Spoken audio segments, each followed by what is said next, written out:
Bonjour.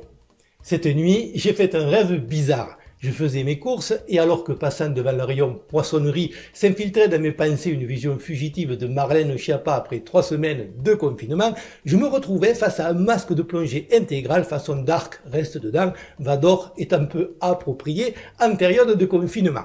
Sur le moment, j'ai cru que c'était un truc publicitaire pour les poissons panés, mais non, celui qui l'arborait avait tranquillement continué vers le rayon fruits et légumes, tandis qu'à la vue des bananes, j'avais une pensée émue pour Benjamin Griveaux, pensée qui me poursuivit jusqu'au rayon crème fraîche. Après un laborieux passage en caisse, perturbé par la crise de nerfs de malfrat qui hurlait sans que personne ne fasse attention à lui, ceci est un hold-up, je ramenais mon chariot, évitant soigneusement une dame, en pleurs et les mains en sang, en train d'astiquer furieusement la barre du sien avec une lingette, ça ne me faisant repenser à Benjamin Griveaux. Sur le retour, je dépassais une mamie qui avait carrément mis un masque à son chien, lequel reniflait le derrière de notre à 1 mètre de distance. Tandis que fondaient sur elle 2 drones et un hélicoptère de la gendarmerie nationale pour vérifier si elle avait son attestation, vous aurez compris que je n'habite pas dans le 93, je me réfugiais piteusement chez moi. Je saluais quelqu'un que, faute d'avoir vu son visage depuis plusieurs semaines, je supposais être ma femme et je guettais des signes de vie dans la chambre de ma fille, être nocturne, que pendant tout ce temps, je n'avais pas vu du tout. Rien qui évoqua les maths qu'elle était supposée faire, mais quelque chose était indubitablement en vie dans la pièce. Après avoir glissé 1 ou 2 tranches de jambon sous la porte, la donzelle ayant tendance à prendre la mouche, je décidai pour ma part de tuer le temps, histoire de rester dans l'elliptère, en visionnant la vidéo d'un collectif de youtubeurs qui chantait en chœur « Restez chez vous » avec cet air inspiré, si caractéristique, qu'on ne retrouve que dans les gros plans visages de ceux qui luttent passivement contre la constipation dans les films porno gays multiculturels avec des clones de Yann Barthès et d'Omar Sy. C'est à ce moment que je me suis réveillé avec AZERTY inscrit sur mon front. Pas vraiment sûr qu'il s'agissait d'un rêve. Dans la même veine, tel le cerf-volant de Castaner emporté par le vent, je me suis alors imposé, avec une fascination masochiste, l'introspection transcendantale de plus de 30 minutes, façon Anastasia, en mode pétage de plomb, d'une youtubeuse aux cheveux de feu que je ne nommerai pas et que j'avais d'abord cru victime des courants d'air qu'évoque son nom et de sa tendance à enfoncer des portes ouvertes avant qu'elle ne raconte, en mode panique, qu'elle avait presque, sûrement, sans doute, ce truc que nul n'ose plus nommer. Ce qui ne l'a pas dissuadé, dans un dernier râle, de continuer à relayer la propagande gouvernementale pour ce confinement inepte qui, même s'il avait été démarré à temps et bien fait, ce qui n'est absolument pas le cas, n'aurait pu au mieux que retarder l'inévitable et ne l'a pas empêché d'attraper la bestiole.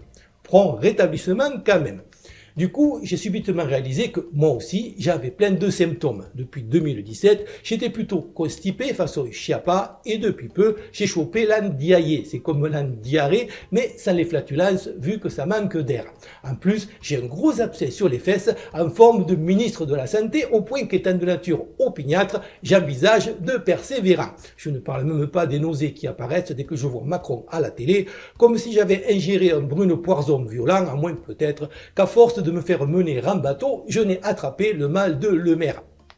Le virus étant raciste et tuant essentiellement des Noirs aux États-Unis, lesquels, contrairement à leurs frères africains, ne sont pas gavés de chloroquine en raison du paludisme, j'appréhende une baisse de mes globules blancs qu'on appelle leucopénie, à ne pas confondre avec le pénico, qui est la maladie du travail, en tout cas de son ministère.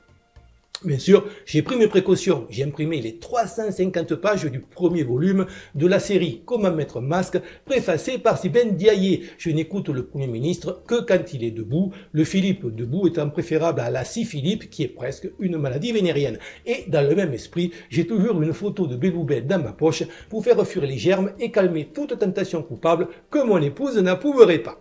Pourtant, mon état empire, dépasse les Elisabeth Borne et je me sens crevé comme un Salomon qui remonte la rivière. J'ai même envisagé de trouver réconfort dans la religion, mais c'est compliqué. Avec les conneries que dit le pape, tant qu'on n'instaurera pas un sous-pape de sécurité, je me vois mal renouer avec le catholicisme. Intrigué par les appels à la prière qui égaient depuis peu nos rues désertes, j'ai un temps envisagé l'islam, mais j'ai juste un opinel et avec le confinement, impossible de le faire aiguiser. Pour le judaïsme, c'est compliqué car j'ai la phobie des chaperons. De plus, je ne suis pas allé voter au municipal et du coup, être élu dans ces conditions me semblerait peu équitable, sans compter que, cerise sur la kippa, je pourrais me faire agresser par des gilets jaunes antisémites.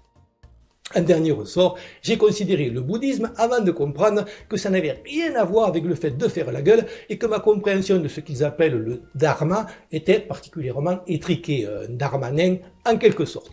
J'ai essayé de mieux dormir la nuit, j'ai même acheté un hamac cylindrique, ayant entendu dire que la Macron, ça endort le peuple. Certains diront que c'est plutôt le Macron, mais au cas particulier, le genre reste largement débattable. Je dis ça pour ceux qui me prendraient pour un anti-LGBT primaire. Mais bon, je vais arrêter là les macroneries, pas que ça manque de ministres, mais comme personne ne les connaît, on ne comprendrait pas les vannes. Et puis, en toute matière, l'abus rend fou, un abus zinzin en quelque sorte, et après on se retrouve tout seul à errer, ça bute. Heureux que les écoles soient fermées parce que, dans certaines, être le seul Blanquer peut parfois s'avérer problématique. Sérieusement, la situation est grave et même Boris Johnson, dont certains anti-Brexit ont dû tartiner la poignée de porte, est entre la vie et la mort, si j'en crois la semi-remorque de cierge qui vient d'être livrée chez François Asselineau. Pourtant, ce coronavirus a aussi du bon, dont le petit plaisir de voir l'Allemand produire 2 litres d'huile vierge, première pression à froid même s'il a chaud aux fesses, avec juste une olive dans son auguste fondement. Pour peu on se consolerait du grand nettoyage de printemps dans les EHPAD. Ça peut arriver à n'importe qui de devoir manger sa casquette et de s'excuser, mais lorsque le couvre-préfet en question est de toute évidence une piste auxiliaire tactique de décollage pour drone en cas d'émeute urbaine servant accessoirement de parasol, c'est plus dur que pour le commun des mortels. Mais bon, c'est fait et il s'est excusé d'avoir méprisé les malades du Covid-19 comme de vulgaires gilets jaunes. Certes, l'Allemand, mais Macron aussi. Il était évident depuis le départ que le Covid-19 n'était pas Ebola ou la grippe espagnole. Même en ne faisant strictement rien, tâche pour laquelle un énarque est parfaitement qualifié, les pires scénarios, et depuis ceux qui les ont produits les ont largement revus à la baisse, faisaient état de chiffres bien inférieurs aux 650 000 morts annuels, toutes causes confondues, y compris mettre un gilet jaune, que connaît déjà notre pays.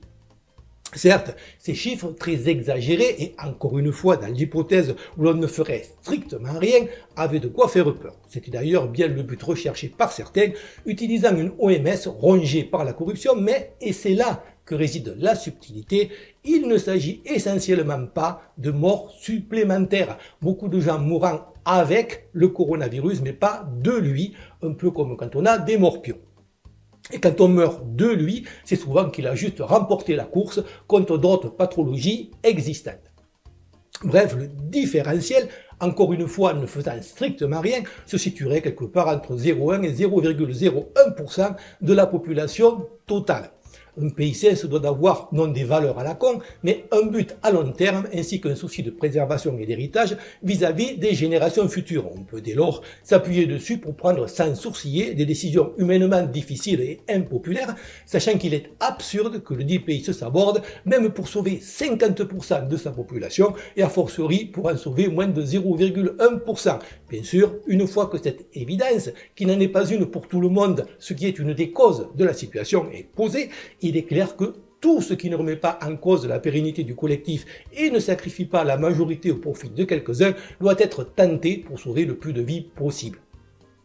Mais ce n'est pas ce qui a été fait. Avec une constance qui permet de se demander si ce n'est pas volontaire, on n'a utilisé aucun des outils qui ne conduisaient pas au suicide collectif. Don de nos masques à l'étranger, refus de la proposition des industriels de fabriquer des respirateurs en masse, refus des propositions des laboratoires vétérinaires de procéder à des centaines de milliers de tests préventifs, et on a complètement ignoré la sommité mondiale qu'est le docteur Raoult faisant, et ça continue aujourd'hui, tout ce qui est possible pour court-circuiter la chloroquine, dont le succès prouverait que tout ce fiasco aurait pu être évité et ferait de la bande à Macron des criminels. Au contraire, dans une course en avant pour retarder les tribunaux populaires et la remise en service de la guillotine, conduisant à une spirale de mensonges devenue impossible à cacher, on essaie de prolonger le plus possible un confinement halal à géométrie variable qui ne sert à rien sauf à faire porter la responsabilité de la catastrophe sur le manque de civisme des Français au lieu de la gestion calamiteuse du gouvernement.